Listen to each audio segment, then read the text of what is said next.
자, 김민지 기자, 이 두 사람 간의 신경전이 정말 불꽃 튀는 신경전이라면서요? 그렇습니다. 진보논개 기자, 요즘 조국 전 장관 사태에 대해서 연일 비판하고 있는 진중권 교수와 또 이에 맞서는 소설가 공지영 씨의 어떤 싸움이 시작된 것 같습니다. 아, 그래요? 공지영 왜 스스로 파멸합니까? 라고 하면서 진보 진영이 좀 무분별하게 조 전 장관을 옹호하는 것들을 비판하니까 공지영 작가는 또 진중권을 보면 김문수를 보는 듯하다. 뭔가 보수 진영에서 비판하는 것만큼이나 어떤 그런 그 내용을 보는 것 같다. 이런 식으로 좀 비판하고 있는데요. 아시다시피 공지영 작가는요. 최근 진중권 교수가 조국 사태 비판하면서 정의당 탈당계를 냈을 당시에 좋은 머리가 아니라서 박사학위도 못 땄다라고 인신공격을 하기도 했거든요. 그렇죠. 이런 공지영 씨를 향해서 진중권 씨가 입을 열었습니다. 뭐라고 했는지 들어보시죠. 한다는 유시민 씨라든지 공지영 씨라든지 모든 사람들이 다 그쪽 편에 진 거 아니에요. 한때 같은 곳을 바라보고 있었다라고 믿었던 사람들이 엉뚱한 데서 보시니까 패닉이 온 거죠. 그냥 무시하고 있어요. 그분이 요즘 좀 뭐랄까 약간 이성적인 판단력을 조금 잃으신 게 아닌가 이런 생각이 들어요.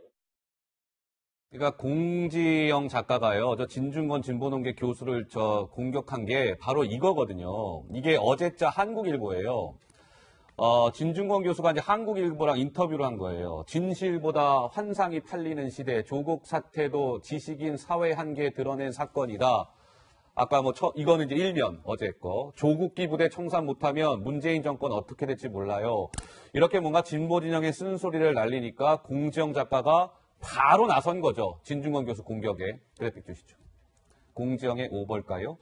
자, 진중권, 이 정도면 타락한 거예요. 일그러진 지식인의 초상. 진중권의 조국기 부대, 이 조국기 부대는 조국 열성 지지자들을 태극기 부대에 빗댄 조어입니다. 어제 진중권 교수가 이 표현을 썼죠. 자, 자유한국당, 일베 등이 쓸만한 기괴한 조어다. 이렇게 공격하고 나섰습니다. 공지영 작가가. 누구를? 진중권 교수를. 저도 한때 그 공지영 작가를 굉장히 좋아했던 사람인데. 아, 그러셨어요? 이번 조국 사태를 보면서 일그러진 지식인의 단면을 보는 것 같아서 참 씁쓸합니다. 아하. 우리가 조국 사태를 보면서 가장 분노한 게 뭡니까?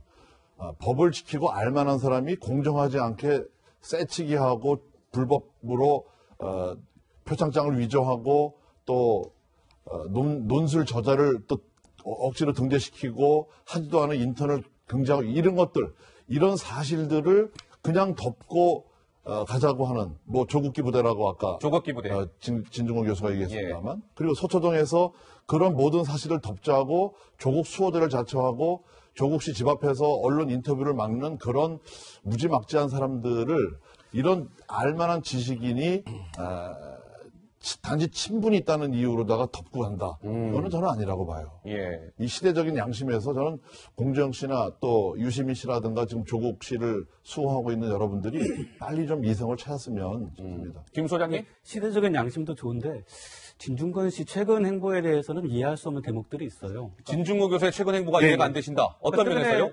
그 정의당의 탈당계를 냈었지 않습니까? 그랬죠. 그러다가 또 번복되는 과정이 있었고, 이제 그 과정에서 이제 조국 전 장관 문제에 대해서 적극적으로 발언을 좀 하고 계신 것 같은데, 오늘 아침에 이런 기사를 봤어요. 어떤 기사요? 양승태 대법원장의 재판과 관련된 그 스케치 기사였는데, 거기 보면 양승태 대법원장의 친구 세 분이 재판 때마다 나와서 저녁 늦게까지 자리에 앉아 있다는 거예요. 두 분은 그 양복을 깔끔하게 입고 나오고, 다른 한 분은 등산복을 입고 나와서 앉아 있다는 겁니다. 되게 기자들이 알아보니까 이제 양승태 전 대법원장의 부산 경남 중고등학교 동창들이라고요. 동창들. 그래서 친구들이 이제 재판 동안 나와서 친구 응원을 해주고 있는 거죠. 예. 이런 게 친구죠. 그러니까 같이 친하게 지냈다고 하면서 이런 사안에 대해서 꼭 반드시 저렇게, 차라리 모른 척하면 모르겠는데 저렇게까지 나설 문제인가? 진중권 교수가 네. 굳이 저렇게까지 나설 문제냐? 그렇죠. 근데 저는 이제 진중권 교수를 저는 방송도 많이 해서 친하게 교류했는데 네. 사실 저분에 대해서는 진영 논리로 접근해가지고 설득하려면 안 되는 분이에요. 근데 이번 사태에서 보면은 진중권 교수가 페이스북에도 이제 사실 폭로성을 발언했던 것이 동양대 제이모 교수 같은 경우에는 본인 장경욱 교수요. 그러니까 이걸 덮을 수 있다는 취지로 이제 진중권 교수 설득하려고 했고 진중권 교수는 거기에 동의하지 못한다는 의사를 전달했고 이런 것들인데 진중권 교수 본인이 납득을 하지 못하기 때문에 저렇게 행동하고 있는 겁니다. 대다수의 국민과 비슷하게요. 대다수의 국민들이 뭐 지금 이제 소위 말하는 조국 장관 일가가 하는 그 동양대 표창장 해명이라는 것을 믿을 수 있겠습니까? 그리고 진영 논리로 데리고 와가지고 특정 라디오 방송 같은 경우에는 뭐 그 매점에서 근무하시던 분 데리고 와가지고 그 반박하려고 그러고. 뉴스공장? 예, 이게 저는 그 전략을 지식인으로서 받아들일 수 없기 때문에 저렇게 하고 있는 것이고, 저는 대한민국의 지식인이라면은 친구냐 아니냐 정도는 넘어서야 되는 것이 아니냐라는 생각을 하게 되는 것이고, 저는 그러길 바랍니다. 앞으로 지식인 사회가. 알겠습니다. 지금 상황에서 친구니까 끼리끼리 모여가지고 이 부정한 상황을 보고 당신이 동양대에서 거짓을 증언한 사람이 되어라라고 하기에는 대한민국이 지금까지 겪어왔던 부패나 아니면 공정에 대한 아젠다들이 국민들한테 잘 박혀 있는데 모르겠습니다. 저는 이번에 진중권 교수가 공지영 씨에게 비판을 받고 있지만은 국민들의 지지는 받고 있을 것이다 이렇게 생각합니다. 알겠습니다. 제가 좀 덧붙이면요. 진중권 교수가 정의당을 탈당한 것은 조국 사태에 대한 정의당의 스탠스가 자기 생각하고 맞지 않았기 때문에 탈당한 겁니다. 예. 그리고 진중권 씨가 그런 입장을 밝힐 때마다 SNS에 수천 명이 달라붙어서 테러를 강하는 그게 또 하나의 폭력이거든요. 그걸 보면서 진중권 교수는 지식인으로서 입을 닫고 있으면 안 되겠다 하는 그런 생각에서 지금 얘기를 하고 있는 거예요. 알겠습니다. 진중권 교수가 왜 유명해진 사람이냐면요. 디워 사태, 황우석 사태 이런 거 있어가지고 100만 명이 욕해도 자기 할 말 하는 사람이에요. 그러니까 지금 상황에서 아무리 좌파가 달려들어가지고 야 나는 끄떡 안 한다. 우리끼리 왜 그러냐면 우리가 남이가 아무리 다 해도 저분 뜻 안 바뀌니까 차라리 논리적으로 저분을 설득해보자고 하는 게 나을 것 같아요. 알겠습니다. 자, 여기까지. 그러면 다 좋은데 친구라는 말은 빼고 해야죠. 네, 알겠습니다. 자, 이번에는요, 진중권, 공지영 작가 간의 신경전에 이어서 김민지 기자, 뭐 이분 얘기 좀 해볼까요? 네, 유시민 이사장 얘기입니다. 유시민 이사장이요, 최근에 자신의 주장을 좀 접은 것 아니냐 이런 얘기입니다. 지난 9월에는요, 이제 검찰이 조국 전 법무부 장관을 내정하기 전에 이미 내사에 들어갔다라는 주장을 하면서 대검 간부의 실명까지 거론한 적이 있는데요. 그제 유튜브 방송에서는 이 주장을 잠시 접은 그런 모습을 보여서 말 바꾼 것 아니냐 이런 얘기가 나오고 있습니다. 그 영상을 두 개로 모아봤습니다. 한동훈 대검 반부패 강력부장 이 특수부를 지휘하잖아요. 이분이 보고를 했을 거예요. 그때 이미 윤석열 검찰총장이 너무 확고한 심증을 형성을 합니다. 조국 가족은 범죄자다. 저는 처음에는 한동훈 검사가 뭔가 윤 총장에게 자료를 줬지 않을까라고 추측했는데 그건 아닌 것 같아요. 지금 딴 사람이 있는 것 같다는 생각이 좀 들고요. 출연할 수밖에 없어요. 제가 무슨 진짜 탐정도 아니고 무슨 증거를 내놔요. 내가 검사가 아니고 검사면 내가 다 밝혀내. 내가 검사면. 자, 유시민 이사장, 말 바꾼 유시민 아니냐 그런 건데요. 지금 목소리로 확인하신 것처럼 지난 9월에 유시민 이사장이 한동훈 대검 반부패 부장이 이 조국 내사 내용을 윤석열 검찰총장에게 보고했을 거다. 이거 시청자 여러분들 기억나시죠? 그래서 한동안 시끄러웠잖아요. 뭐 검찰이 저 조국이라는 사람을 사전에 내사한 거 아니냐, 내사설 두고 얼마나 시끄러웠어요. 그런데 그렇게 대한민국 시끄럽게 해놓고 그제 알릴레오에서는 내가 9월 달에 저거 얘기한 거 그건 아닌 것 같아요. 아니면 말고식의 궤변이라는 지적이 나올까요? 안 나올까요? 박 의원님은 어떻게 생각하세요? 지금 저희 말 바꾼 것은요. 시민단체에서 유시민 이사장에 대해서 허위사실 유포로 고발을 해놨습니다. 그래서 검찰 수사를 받고 있습니다, 지금. 검찰 소환을 앞두고, 검찰에서 조만간 소환할 거라는 보도가 나왔을 때, 유시민 이사장이 그 유럽 여행을 2주 동안 갔다 오지 않았습니까? 갔다 왔습니다. 그 시간을 번 다음에 생각해보니까 한동훈이라는 사람을 콕 집어서 얘기하니까 그러니까 그 사람은 아닌 것 같고 딴 사람 같다 하고 말 바꾸기를 한 거죠. 아니면 말고식 아니냐 이런 그렇습니다. 겁니다. 그러니까 지금까지 많은 내용들을 얘기를 많이 했죠. 예. 그것이 욕은 먹을지언정 법적으로는 문제가 없는데 요 경우에는 법적으로 해당이 되거든요. 이거 법적에 해당이 됩니까? 그렇습니다. 한동훈 검사 반부패 부장이 예를 들어 내사자료를 건네지 않았다는 게 밝혀진다면 허위사실 유포 내지는 명예훼손으로 이 형을 받을 수가 있어요. 예민한 부분이네요. 유죄가 될 수 있는 부분이기 때문에 그래서 빨리 이제 알릴레오에서 이런 내용을 해놓고 이제 뒤로 한 발 빠진 거죠. 그런데 노무현 재단 이사장이라는 책임 있는 사람 입장에서는 저렇게 아니면 말고식에 혹은 궤변을 했다가 그거 내가 좀 오바했네 이런 식으로